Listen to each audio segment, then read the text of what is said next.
Hello, my name is Rhett Simonko.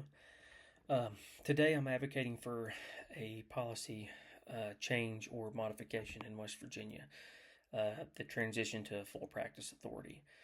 So, full practice authority allows NPs to practice independently without mandated physician collaboration. So, as of right now, the state of West Virginia requires that nurse practitioners enter into a collaborative agreement with a physician for at least 3 years. After this time, the NP may apply for independent practice. This is a state level policy issue that is specific to West Virginia. So while this is a step in the right direction for full practice authority, it still restricts critical access to care for underserved and vulnerable populations. So it would be better to address these needs of this population if the collaborative time were decreased or terminated completely. Within the rural communities of West Virginia, this particular hurdle prevents nurse practitioners from opening clinics in areas that desperately need them. My goal would be to move West Virginia toward a model where nurse practitioners can practice to the full extent of their training and independently in a quicker time frame. Okay, so again, West Virginia uses a transition to practice model that requires collaborative oversight before independent prescribing authority is granted. So, according to the AANP, West Virginia is classified as a reduced practice state. The work behind this policy consisted of a decade-long advocacy push from groups such as the West Virginia Nurses Association and AARP. House Bill 4334 was implemented on June 10th in 2016, and this addressed the fact that 50 out of 55 counties were underserved. So while this was marketed as a victory, this delayed autonomy still fosters rural access gaps and may signal to stakeholders that nurse practitioners require extended supervision regardless of the national safety evidence. According to the National Academics of Sciences, Engineering, and Medicine, removing scope of practice barriers is essential for achieving health equity, especially in rural states. As far as daily operations, these are overseen by the West Virginia Board of Examiners for Registered Professional Nurses. As someone who plans to provide or practice in a rural area, I can see how this extra delay could prevent new clinics from opening where they are desperately needed. All right, so one of the more common concerns about full practice authority is safety. However, the evidence does not support these concerns.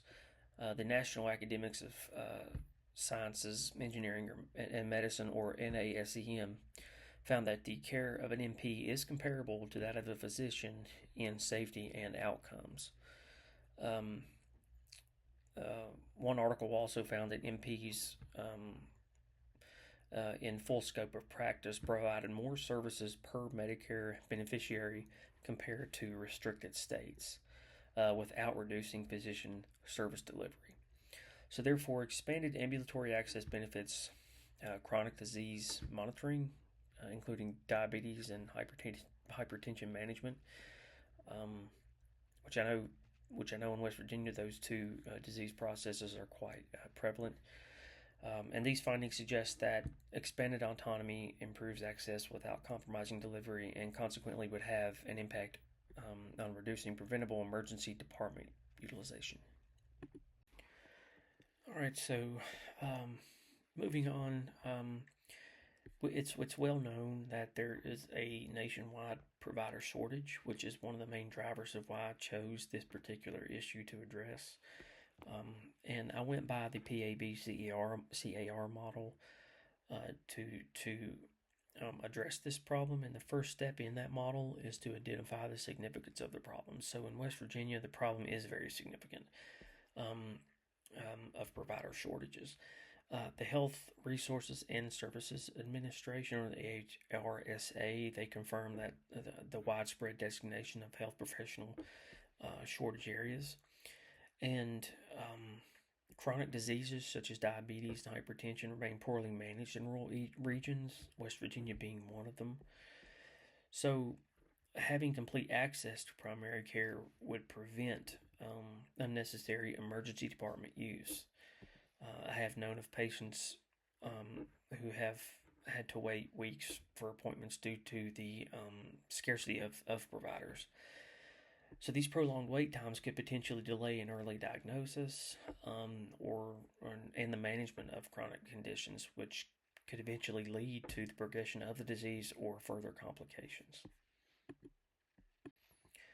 All right, so the second stage or step of the PAB-CAR model is to ask whether the problem is amendable to change. So, given that 27 states already grant full practice authority, and the NASEM recommends eliminating unnecessary scope restrictions. So it's worth noting that at the federal level, the VA is authorized to grant full practice authority to advanced practice registered nurses within its health system, allowing them to practice without physician collaboration regardless of the state's restrictions. Additionally, states that have implemented full practice authority have found no consistent evidence of a reduction in the quality or safety of care provided in full practice states. So this reform has already been implemented across much of the country, which makes legislative modernization realistic in West Virginia. Legislative reform in West Virginia is practicable, as there is a clear trend that exists nationwide, because states are removing or reducing restrictions on nurse practitioner practice, with more than 25 states granting full or reduced authority. All right, so now looking at the third stage of the PAB-CAR model, this stage weighs the benefits and costs. One of the studies I found that nurse practitioners that are in full scope of practice states delivered significantly more services per beneficiary and expanded ambulatory care markers, which this indicates that restrictive regulations actually limit the utilization and full contribution of the nurse practitioner workforce. So therefore, it is safe to say that greater autonomy supports rural provider distribution. It doesn't require significant infrastructure investment, and it reduces the administrative burden associated with collaborative agreements. Okay, so stage 4 looks at acceptance. So nursing organizations strongly support expanding nurse practitioner autonomy. Evidence shows that in full scope of practice states, increased nurse practitioner autonomy does not reduce physician service delivery or reimbursement, suggesting that expanded authority does not negatively impact care systems.